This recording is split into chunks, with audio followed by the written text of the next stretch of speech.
Наконец-то я его сделала. Сегодня мы с вами изготовим 1500 камушков и наклеим их на метлахскую плитку в старой ванной. Проверим два способа изготовления силиконовых молдов и выясним, какой из них бестолковый. И выкинем 1000 рублей так, на эксперименты. Как всегда, криво, но красиво.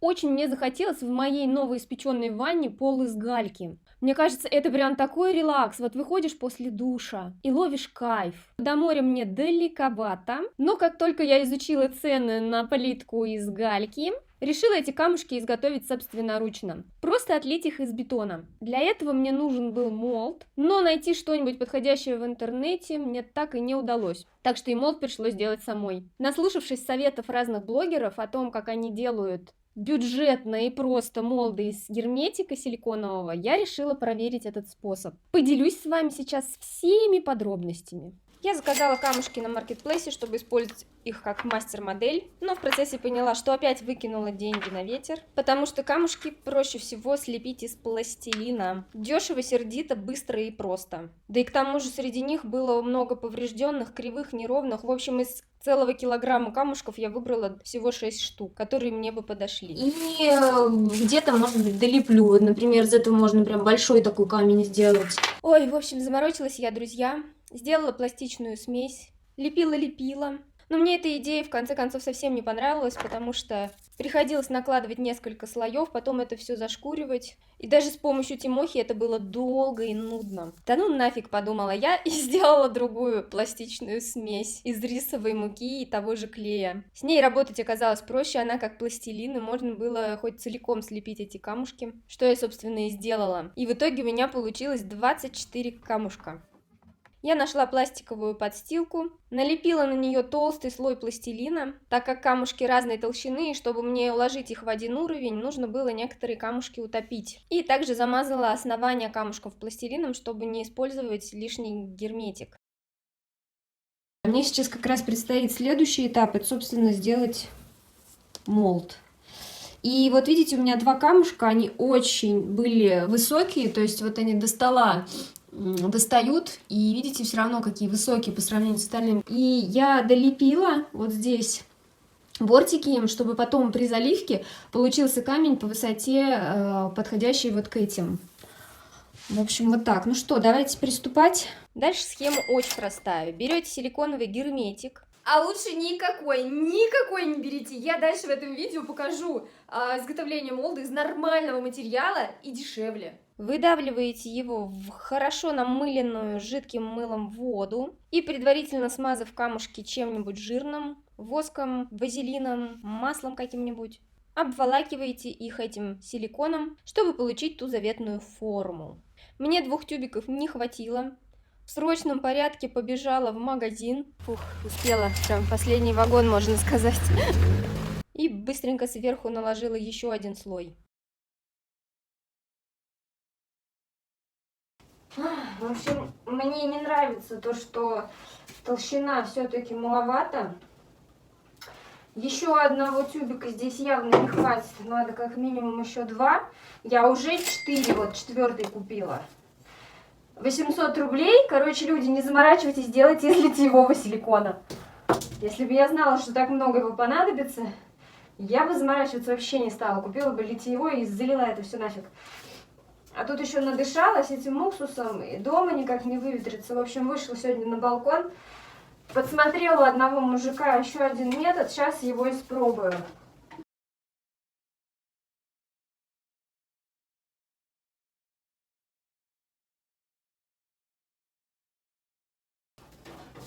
Прям глаза режет. Короче, не занимайтесь ерундой, вот честно скажу. В следующий раз я буду делать из литьевого.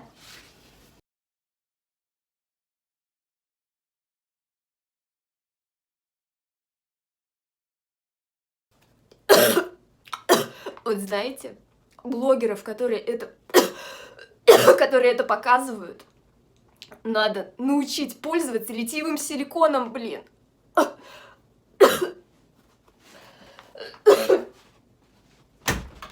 Ну что вы думаете, прошла уже, наверное, почти неделя. Вот я сейчас опять на балконе и буду снимать здесь, потому что до сих пор еще запах. Момент истины. Я не знаю, что сейчас получится из этого.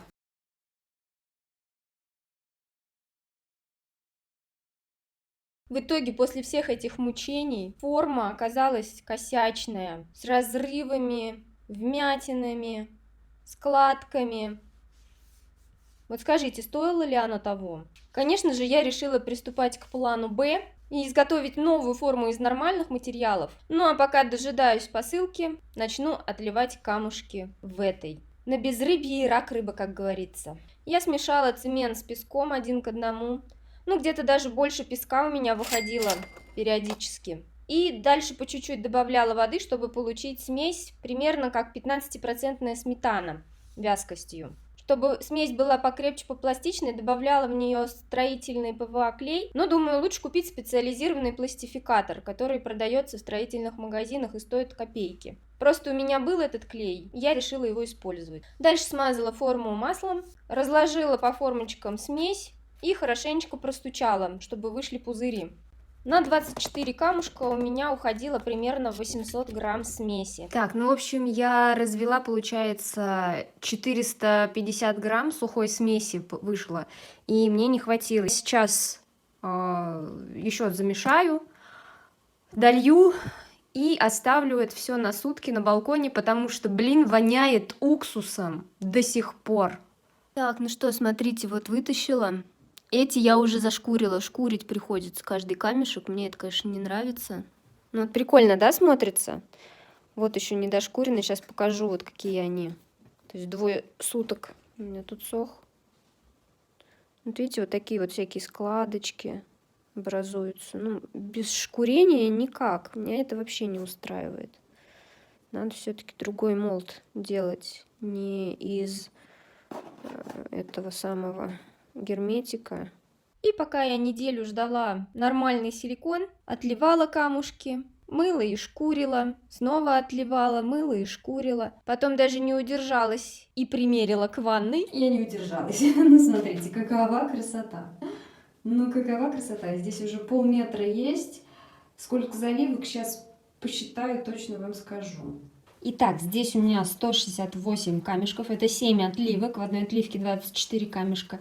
И получается полквадратных метра. Ну и из хорошего сделала несколько подсвечников из остатков материала. Молд у меня за неделю пришел в полную непригодность. Я решила его реанимировать таким же силиконом, замазала все ячейки и новозелененным пальцем разровняла. Фигня, друзья, товарищи, стало еще хуже. Ну, то есть пальцем как бы идеально разровнить там внутри, видимо, не получилось. И эти придется шкурить еще больше.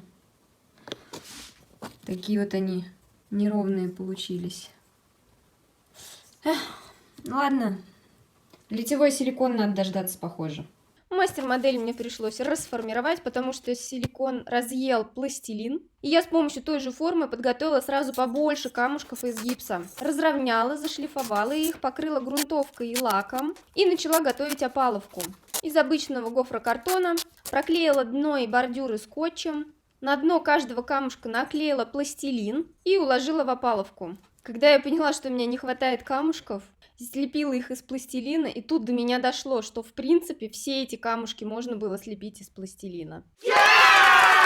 Ну и сейчас смажу это все вазелином, кисточкой аккуратно, и будем заливать. Вот у меня уже силикон пришел.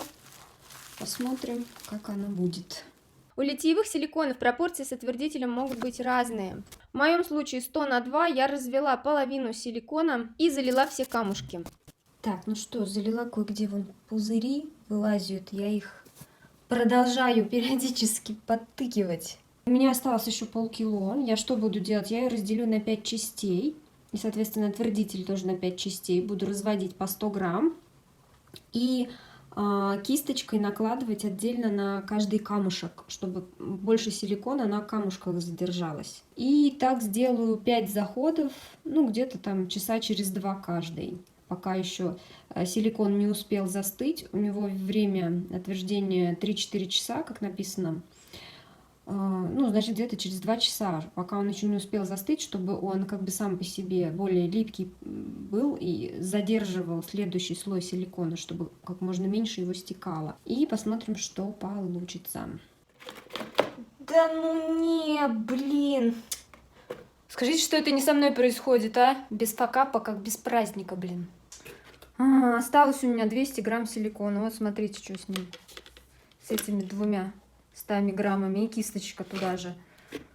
Вот я думала, что этот пузырек, он рассчитан на вот этот килограмм. Нифига. Не делайте, как я. Взвешивайте обязательно. Обязательно взвешивайте, блин, в миллилитрах. Я вылила оставшийся пузырек в оставшийся силикон. Оказалось слишком много отвердителя. В итоге он застыл еще на этапе, блин, замешивания.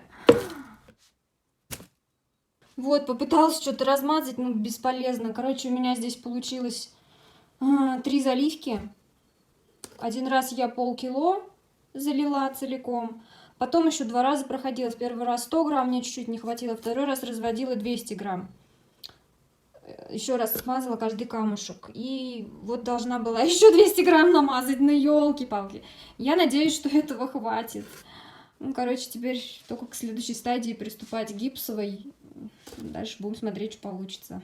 Когда силикон застыл, сверху я его залила толстым слоем гипса. Он нужен для того, чтобы тонкая силиконовая форма держала форму. У меня ушло 3 килограмма. Правда, и тут накосячила и забыла проверить уровень. Так что форма у меня получилась скошенная. Ну и самый волнительный момент – распаковка.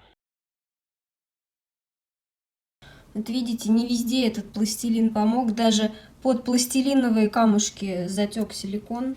Здесь вот, короче, сейчас вот уже повырезала. Буду это все вырезать, вычищать, пластилин убирать. Он, в принципе, легко вообще отстает от силикона, легко убирается. Ну, посмотрим, что дальше будет. В целом все удалось. Я, конечно же, порвала в паре мест, но благо у основания камушков, и это мне не помешает заливке. И кое-где у меня гипс не отлип от формы, потому что я, видимо, плохо смазала лаком, либо надо было несколько слоев лака давать. А вот пластилиновые камушки вылезали просто великолепно, без всякой смазки и неожиданностей. Та-дам! Теперь у меня есть хорошая форма для заливки камушков. Ну, в общем, вот все. Конечно, как всегда, легких путей не ищу. Зато вам теперь будет легко. Не надо никакой мутаты с гипсовыми камушками. Лепите все из пластилина и потом заливаете. И, конечно же, силикон обязательно взвешиваете с отвердителем. Плюс мне не очень понравилось отдирать от скотча. Кое-где силикон затек, было не так уж удобно. Поэтому все-таки какую-то надо плоскую поверхность. Если не хотите париться, плоскую поверхность. Если не хотите париться с гипсом, то тогда берете 2 килограмма силикона. 2 килограмма силикона вам хватит на вот такой молд. Здесь у меня получилось 77 камушков. Аж целых 77. С 1 килограмма силикона, блин. Не надо возиться ни с какими герметиками, нюхать уксус или спирт или еще что-то там. Ну а дальше все по старой схеме. Замешиваем раствор, распределяем форму, хорошенько ее простукиваем, чтобы вышли пузыри на поверхность. И радуемся результату. Ну вы посмотрите, какая прелесть. Какая прелесть. Мне не надо их ни шлифовать, ни шкурить.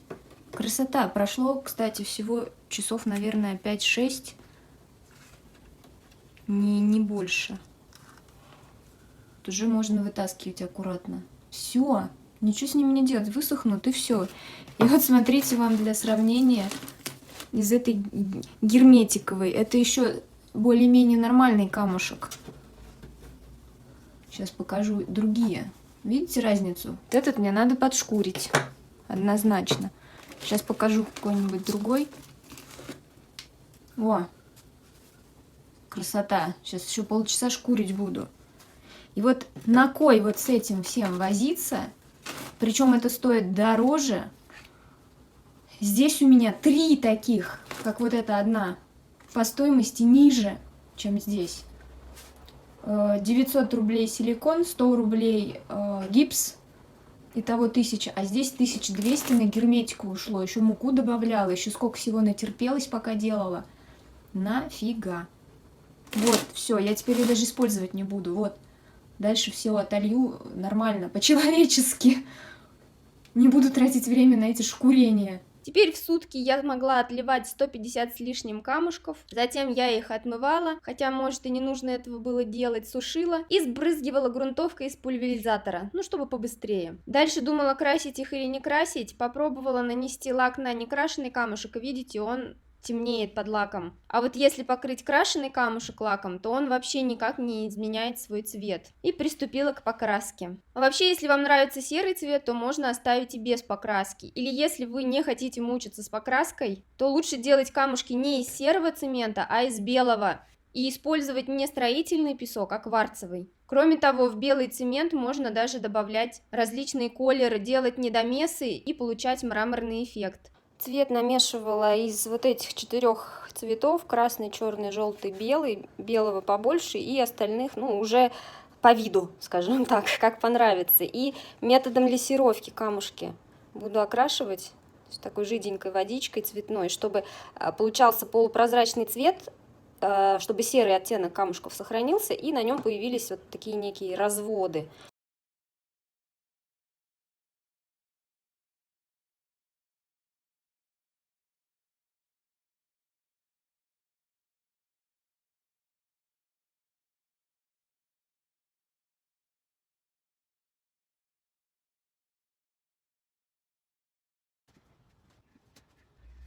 Ну вот, мои 1500 камушков готовы. Теперь надо подготовить пол. Вот тут, видимо, у строителей не хватило плитки, я не знаю, они утопили кирпич, решили довершить кладку. В общем, я не смогла его отсюда никак вообще убрать, перфоратора у меня нет, но буду что-то придумывать. В общем, замазала я эти дыры бетоном. Придумала, что сделать. Сделала сразу из цемента галыш. Вот 2 галыша у меня тут.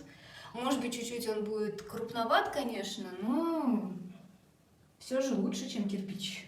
Муж отругал, раздолбал тут все за 5 минут и сказал: делай нормально. Вот там тоже, ладно, краска осталась, все нормально, зацементирую, закрашу. Ну и здесь будет все аккуратненько теперь. Ну вот, сварганила порожек. Здесь вот торчал кусок гидроизоляции, не смогла его удалить, в общем, тоже сделала галышок. Ладно, через неделю придет плиточный клей. Кыш отсюда! Будем класть гальку. А пока жду бетон, контакт и плиточный клей, надо бы разгрести этот бардак. И закрашу вот это все. Немножко не хватило на этот угол, но туда и сложно подлезть, и сложно покрасить, потому что там и пена, и неровно все. Но ничего страшного, тут все равно будет раковина, сюда никто лазить не будет. Здесь уже у меня начнутся камушки вот с этой линии. Вот, то есть вот уже вот здесь будут камушки.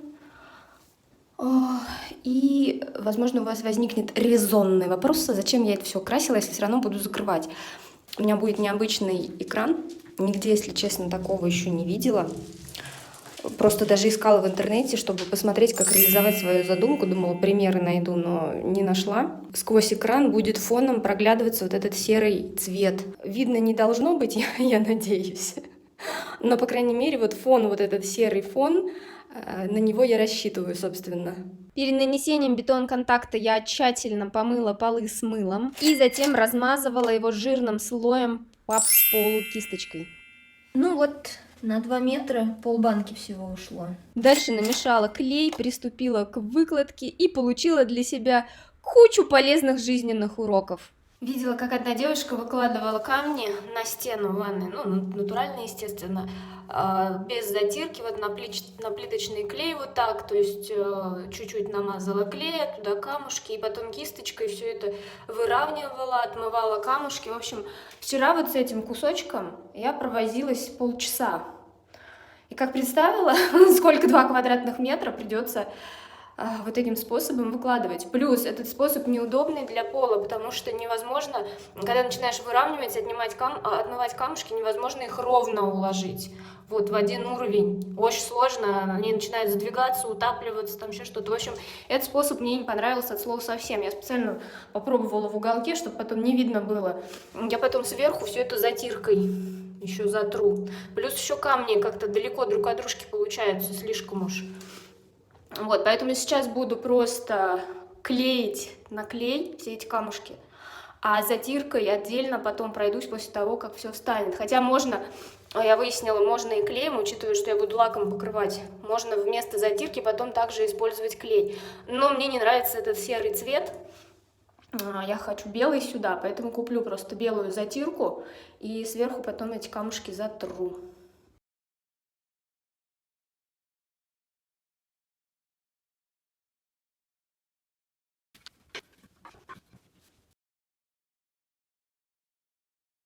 В общем, первый урок, который я усвоила, камушки нужно на клей не просто класть сверху, а слегка утапливать, потому что те, которые я не утопила, первые положила, видите, они не приклеились. Я сейчас подмазываю каждый камушек, вот так вот проверяю, какой не приклеился. Вот, пожалуйста. Подмазываю клеем и обратно вот так вот с нажимом приклеиваю. Вот такие дела.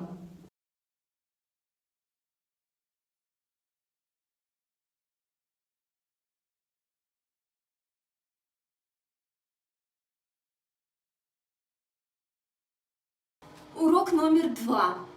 Таким новичкам, как я, разводить сразу по 5 кило состава лучше не стоит. У меня уже дрожат коленки, а еще пол-ведра впереди. Урок номер 3. Чтобы не вычищать лишний клей между камушков, надо просто поменьше класть клея. Да, так можно было, блин.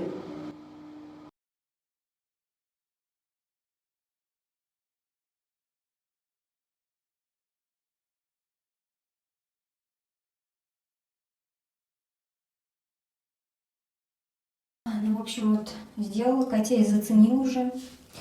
Начала во второй половине дня, думала, управлюсь, но нет. Большая часть, конечно, сделана.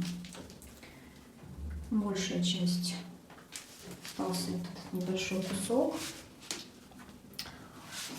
Но это буду уже завтра делать. Сегодня хватит. Что скажешь по этому поводу? Ничего не скажешь? Ну, ясно все с тобой.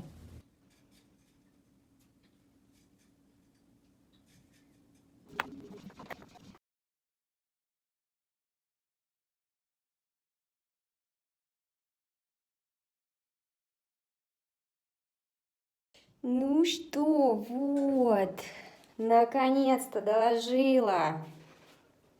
Ушло у меня 2 дня на эти 2 метра. И что сейчас сделаю? Вот видите, кусочек, прямо вот видно, выделяется он, более бледно покрашен был. Партия камушков попала. Сейчас буду просто вручную докрашу здесь. Может быть, еще где-то вот какие-то камушки, которые выбиваются, подкрашу. И вот здесь тоже вот это из одной партии были камушки. Вот, например, тоже как-то выбивается. Хочу подкрасить. И можно будет все это дело, в принципе, покрывать лаком. Камушков еще осталось примерно на пол туалета. Уберу до лучших времен. Дальше перед затиркой я решила покрыть камушки лаком, чтобы потом легко смыть затирку с них. Лак купила специальный, который предназначен для бетона, для садовых дорожек, для парковок. Он обещает быть супер прочным, не царапаться, ну, в общем, посмотрим. Буду наносить в 3 слоя. Буду покрывать кисточкой, просто вот сюда сейчас налью и покрою. Он очень жидкий, он с запахом, запах достаточно сильный, сразу хочу сказать. Но я думаю, что все химические вещества прочные, типа там вот эпоксидки у меня на стене, они, ну, реально все пахнут. Так, решила после первого даже показать, чтобы был виден контраст. Да, вот видите, блеск появляется, такой мокрый эффект на камушках. В цвете не меняется. То есть лак, он даже не желтит, что мне очень нравится. Запах очень сильный, у меня аж глаз прослезился. Без респиратора вообще делать нечего. Ну вот так это выглядит после 3 слоев лака. Запах долго выветривался, сутки практически, хотя лак сохнет прям за час. Ну и осталось теперь затирочку. Как раз вот этот лак, он позволит потом легко эту затирку смывать с камней. Почему я сначала покрыла лаком, а потом буду наносить затирку. Взяла пока полкило. Сейчас попробуем. Буду в первый раз с вами делать. В уголочке вот сделаю, где не так страшно. Чтобы легче и быстрее замешивать затирку, я скрутила из проволоки вот такую штуковину и вставила ее в шуруповерт. Так замес получался намного качественнее, чем вручную. И я счастлива, что у меня появился такой классный помощник от фирмы Redwerk. В следующей серии я покажу, как он помог мне сделать очень необычный и простой в изготовлении экран для ванной. Такого вы точно еще не видели нигде. 122 насверлила отверстие. И заряд еще весь на месте. Я тут недавно на правах блогера разжилась несколькими помощниками в моем нелегком творческом деле от фирмы Redwerk. Ты решил себе его загробастать? Ну уж нетушки, этого нет. Конечно, прежде чем согласиться, сначала я посмотрела отзывы. У них на сайте оказалась ссылка на Озон, что очень даже хорошо, потому что я всегда покупаю материалы и инструменты, только основываясь на отзывы, поскольку опыта у меня в этом нет. Те модели, которые мне нужны, отзывы очень даже неплохие. Надо брать, да, Тимох? Теперь не придется у мужа стрелять его в шуруповерт. Еще я с этим помощником ездила на кладбище, чтобы почистить оградку. В итоге это муж у меня потом стрельнул мой шуруповерт, потому что его вот этот вот здоровенный, громоздкий, тяжелый сдох через полчаса, а моего хватило на 3 с лишним с 2 вот этими аккумуляторами. Как же вовремя судьба мне его подарила. Да и к тому же этот шуруповерт оказался еще очень оборотистым, что очень даже оценил мой муж. Ну и вообще, смотрите, какой маленький, компактненький, прям, мне кажется, для такой нежной женской ручки. Мне очень нравится, я его прям полюбила всей душой. Мне все в нем нравится, и упаковка, и размеры. Ух ты, смотрите, он такой маленький, такой прям компактненький. Что еще надо девочкам? Он идет с 2 аккумуляторами в комплекте, зарядным устройством, ну а также бита и крючок, чтобы его крепить на пояс. Ну чё, стены, доски, берегитесь. В общем, очень удобный, классный, красивый чемоданчик, а коту понравилась коробка. Мой папа, кстати, тоже порадовался за свою дочку. Шуруповерт. А это шуруповерт. Что у нас составляет? 2 аккумулятора, да? Тут зарядка, Угу. получается, Это бита. бита. Это чтобы вешать, я так понимаю, на Ну да. пояс. Угу. Ну что скажешь? Что, легкий. Как он? Легкий.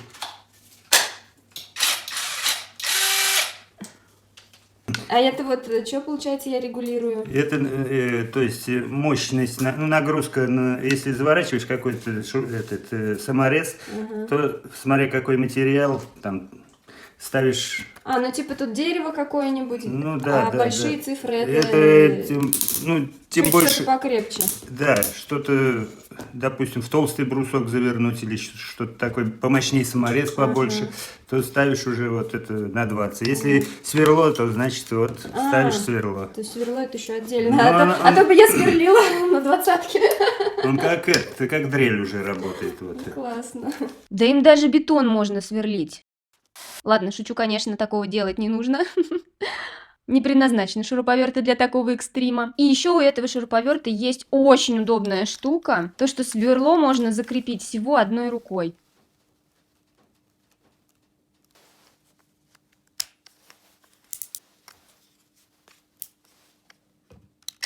Ну а вам оставлю ссылочки в описании. Тем более сейчас большие скидки к грядущему дачному сезону. Приготовила вот воду, губку, шпателек резиновый, тряпку сухую, все как написано на упаковке. Но, блин, страшно начинать в первый раз в жизни. Сейчас прям с вами и начну.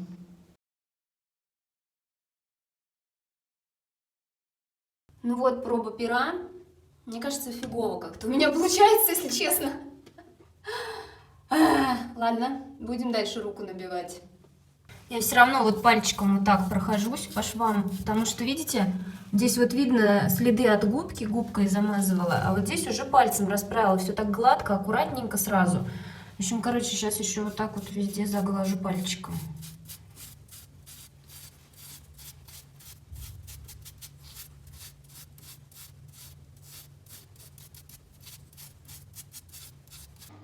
Ох-ох-ох, люди добрые, я не знаю, что со мной не так.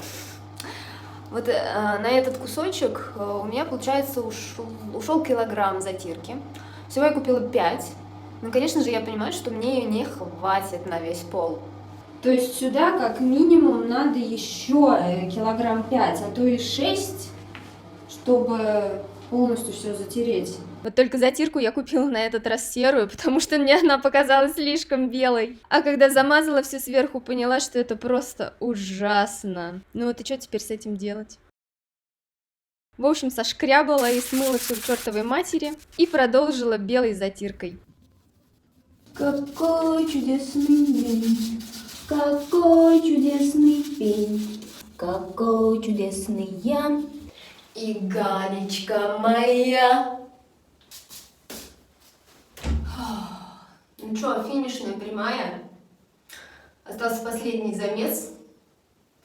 Ну, пойду-ка я еще раз зарядочку сделаю. Шея уже болит. И жопа болит, и коленки болят. Все болит, блин. О!